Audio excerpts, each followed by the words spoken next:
The desire to improve life for future generations motivates much of what we do in Arkansas. Today's children will benefit as adults from our efforts to provide them with an excellent education and a vibrant economy. But statewide efforts are not always enough to help everyone. Victims of child abuse must overcome unique obstacles to realize their full potential. They need focused care from compassionate and dedicated individuals who are experts in their fields. Thankfully, that's what you provide at Children's Advocacy Centers of Arkansas. Working together with the Department of Human Services, the Arkansas State Police, and the Arkansas Attorney General's Office, you make an enormous impact. You not only improve lives, you save them. To recognize this extraordinary work, the Senator Percy Malone Child Protection Award is given annually to one professional in your field. And while only one of you will win the award, all of you deserve the gratitude of Arkansans. Arkansas's greatest asset is her people, and our children are a precious gift. For the sometimes harrowing work that you do, and for the critical difference you make, you have my sincerest thanks and admiration. 1 in 4 girls will be sexually abused before her 18th birthday, and 1 in 6 boys will be sexually abused before turning 18. Only 1 in 10 will tell. But today, thousands of children will enter a children's advocacy center with the courage to talk about the unimaginable. Because one adult with courage was there. Are you the one with courage? To find a children's advocacy center near you, go to onewithcourage.org. If there's a question in child welfare, Lisa McGee is who you go to. Lisa has an encyclopedic knowledge of the laws regarding child and adult maltreatment. She knows more about child welfare law than anybody probably in the state of Arkansas. Lisa is the one who puts the teeth into the law that helps protect children. As I was just kind of getting the lay of the land as far as how the child abuse system worked in Arkansas, I found myself attending several meetings and going through different case staffings with Lisa, and had the pleasure of kind of getting to know her very early in my career of trying to figure out how the child maltreatment system worked. That was a big benefit to me because Lisa has been doing this a long time and not only is very experienced with her job, but knows her job very, very well and has a passion that I think carries over into their professional work, whether she's in a large legislative type of meeting or whether she's just in a one-on-one case type of staffing. Her passion for her work is very obvious. She started as a caseworker, and the job that these caseworkers do, they get paid very minimal. They have to have college degrees. They work 24 hours a day. You know, these are families that you're dealing with, their children, their parents, and their people with problems. So that's where she started. And, you know, she has worked for DCFS, I don't even know how long. And she went to law school and then became a lawyer, and she continues to work for DCFS, and she works tirelessly for children. I mean, it is absolutely amazing. Lisa's passion for her job is without compare.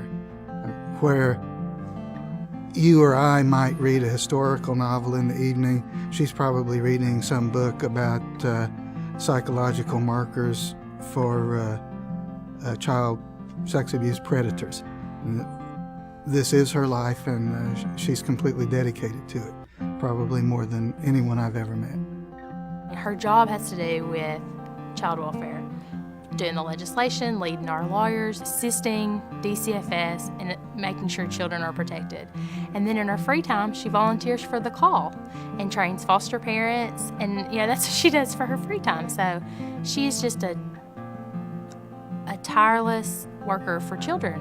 One time, there was a judge, I believe in Benton County, who declared part of our statutes on child maltreatment, and specifically the Child Abuse Registry, to be unconstitutional, which was really a huge decision for child maltreatment. As a consequence of that, Lisa McGee, for the next session, rewrote the entire Child Maltreatment Act, which was an enormous job. She is absolutely dedicated to children. There have been instances that I've heard in her course of her career where where she went out into the field to take children into custody when the police were after either the parents or whoever had them.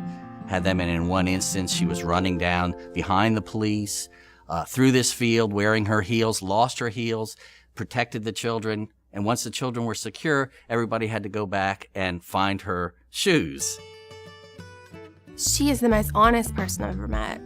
She's very straightforward and opinionated, which I really enjoy. You always know where you stand with Lisa. There's never any doubt in her interactions with others about what the goal is, what the priority is, and what the group is there to accomplish. As an advocate, she puts her money where her mouth is, and you know where her mouth is because she talks a lot too. But for those who know Lisa, they know of her dedication of showing up for 8 o'clock meetings. She just loves to be there. She's usually the first one there and the last one to leave. She's not a morning person, so her routine would be she doesn't usually come in till 9. She would rather work late and sleep in and come in later. Lisa loves Mickey Mouse. My children love going to work with me because her office is like a big toy store. She has Mickey Mouse, Donald Duck, fire trucks, any kind of toy you think of. You know, her children are grown, but you would never know it because you walk in her office and there's action figures and swords and Mickey Mouse heads.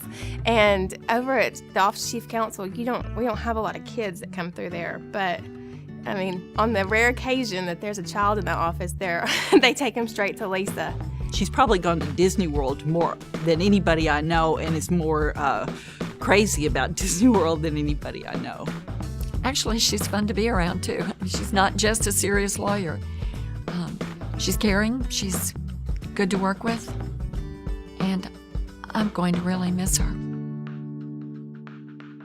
Lots of times lawyers are real adversarial and you just want to win, and sometimes you have lawyers who just will oppose you just to oppose you.